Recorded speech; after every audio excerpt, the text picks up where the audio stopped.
तो चलिए आज उतरते हैं हनुमान 2 9 ग्रंथों की भविष्यवाणी की कहानी की गहराइयों में। ये हमें एक ऐसी दुनिया में ले जाएगी जहां पौराणिक कथाएं, भविष्यवाणी और एक कह सकते हैं अनजाना हीरो ये सब आपस में टकराते हैं। कहानी की शुरुआत ही इन भयानक शब्दों से होती है। एक आपदा आने वाली है, हम उसे रोक नहीं सकते। मतलब ये कोई मामूली चेतावनी नहीं है, ये तो एक ऐसी भविष्यवाणी है जो कहती है कि तबाही तय है, एक ऐसा विनाश जिसे कोई टाल नहीं सकता। लेकिन यहाँ एक ट्विस्ट है। क्या हो अगर इस पूरी तबाही को रोकने की ताकत एक ऐसे हीरो के पास हो जिसे खुद ही नहीं पता कि वो है भी? है ना कमाल का सवाल। और बस यही वो सवाल है जो हमें इस कहानी के बिल्कुल सेंटर में ले जाता है। तो ठीक है, सबसे पहले समझते हैं कि आखिर ये खतरा है क्या। बात हो रही है एक विनाशकारी भविष्यवाणी की और एक बहुत ही खतरनाक तानाशाह के उदय की। तो कहानी का विलन है महावीर लामा, कोई छोटा मोटा गुंडा नहीं बल्कि एक बहुत ही पुराना और शक्तिशाली तांत्रिक।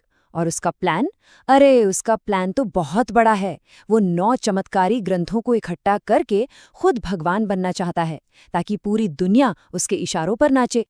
और देखिए सिचुएशन कितनी सीरियस है, इसका अंदाजा बस इसी बात से लगा लीजिए। 9 ग्रंथों में से 8 ग्रंथ पहले से ही लामा के पास हैं।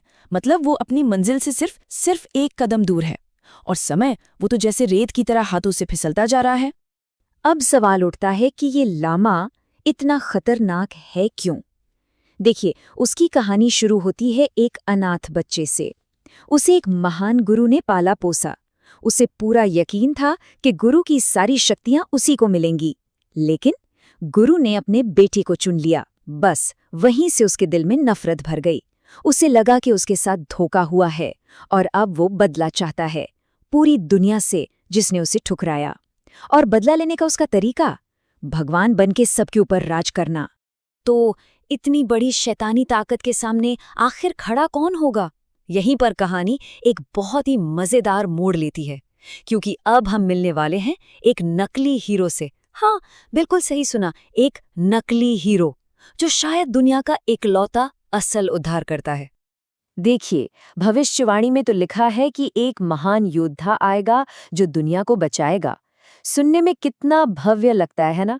लेकिन असलियत है वेदा, वाराणसी का एक चालू पुर्जा लड़का जो फर्स्ट कॉपी यानी नकली सामान बनाकर बेचता है। सोचिए जरा, एक तरफ है महागाथा और दूसरी तरफ एक फर्स्ट कॉपी बनाने वाला। वेदा का कैरेक्टर कैसा है ये उसके खुद के शब्दों से ही पता चल जाता है। वो कहता है, अगर तुम 1 नंबर हो तो मैं 420 हूँ। धंधे का मतलब थोड़ा लेना थोड़ा देना होता है। मतलब साफ है, ये बंदा एकदम स्ट्रीट स्मार्ट है, हाजिर जवाब है और दुनिया को अपने ही अंदाज में देखता है। लेकिन अब वेदा की इस फर्स्ट कॉपी वाली दुनिया में एक ओरिजिनल दस्तक होने वाली है। अतीत से एक ऐसा संदेश आता है जो उसे एक ऐसे सफर पर ले जाने वाला है जिसके बारे में उसने सपने में भी नहीं सोचा होगा। और यहीं पर एंट्री होती है विभा की, हिमालय से आई एक रहस्यमयी औरत।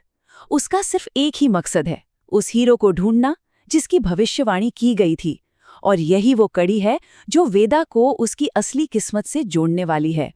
यहीं पे कहानी का एक बहुत ही दिलचस्प कॉन्सेप्ट सामने आता है, मात्रिक मुद्रा। जरा सोचिए, हाथ की एक ऐसी मुद्रा, एक ऐसा जेस्चर जो किसी को भी उसके पूर्वजों की यादों तक ले जाए, वो सब कुछ दिखा दे जो उसके जन्म से भी सदियों पहले हुआ हो। कमाल है ना? और फिर विभा वो राज खोलती है जो वेदा की दुनिया को पूरी तरह पलट कर रख देता है। वो बताती है कि वेदा कोई मामूली लड़का नहीं बल्कि अंबिका का बेटा है। हाँ, वही अंबिका, एक बहुत शक्तिशाली दृष्टा जिन्होंने 24 साल पहले इसी महावीर लामा को रोकने के लिए अपनी जान कुर्बान कर दी थी। बस ये एक सच सामने आते ही वेदा की जिंदगी हमेशा के लिए बदल जाती है। अब शुरू होता है एक योद्धा का जागरण, पावर को हासिल करने के रास्ते पर उसका पहला कदम। वेदा का ये सफर उसे पूरे देश की यात्रा करवाता है, कोलकाता से हैदराबाद, फिर सिद्ध क्षेत्र और आखिर में तंत्रवन। हर एक जगह पर वो अपनी शक्तियों का एक नया हिस्सा, अपनी पहचान का एक नया टुकड़ा खोजता है। तो ये सिर्फ एक जगह से दूसरी जगह जाना नहीं है, ये तो खुद को खोजने का सफर है। तो सवाल ये है कि एक फर्स्ट कॉपी बनाने वाला आखिर असली हीरो बनता कैसे है? सबसे पहला स्टेप वो मात्रिक मुद्रा सीखता है, ताकि अपनी माँ की यादों तक पहुंच सके। स्टेप 2, वो मिराई नाम के एक दैवीय हथियार को चलाना सीखता है।